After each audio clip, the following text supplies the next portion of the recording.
So if you remember, a proportion is an equation stating that the value of two ratios are equivalent. So two equivalent ratios, so for example, 2 to 3 and 4 to 6, two equivalent ratios form a proportion. So here are the equivalent ratios, and those can form a proportion written just like this. Okay, so this is a proportion. Now let's see how we can determine whether ratios form a proportion or not. Okay, so let's say we have 6 to 4 and 8 to 12. So we want to know if these are equivalent, or in other words, if they form a proportion. So the first thing we're going to do is we're going to write these as proportions. So 6 and 8 over 12 with an equal sign in between. So let's see if we can tell if these are equivalent or not. Well, if we were to divide 6 and 4 each by 2, let's say, we would get 3 over 2. And if we were to do the same with 8 over 12, to get that into the lowest form, we would get 4 over, wait, what am I dividing by? 6. So let's do it again. I, for some reason, had something else in my head that was in the denominator. 2 over 3. Well, these are now both in lowest terms. However, they are not the same. So these are not equal. So this does not form a proportion.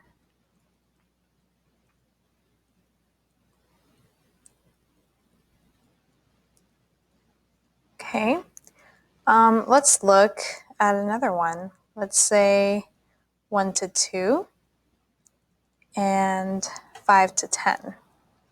Well, just off the top of my head, I know that if I were to put 5 over 10 in lowest terms, we would get 1/2 as well. So yes, this does form a proportion. There is, however, another way you can determine whether two ratios form a proportion, and that's by using cross products. And if this would let me extend, here we go. So cross products help us to determine proportions as well. So let's say we had 2/3, or not 2/3, 2 to 3 and 4 to 5. We want to determine if this forms a proportion. So we're going to just write it as a proportion. And then using cross products, we're going to determine whether they are equivalent. So cross products means we are going to be multiplying across, just like this. We're going to multiply right across. So if we were to rewrite this, we could go 2 times 5. So 2 times 5 equals 3 times 4. 3 times 4.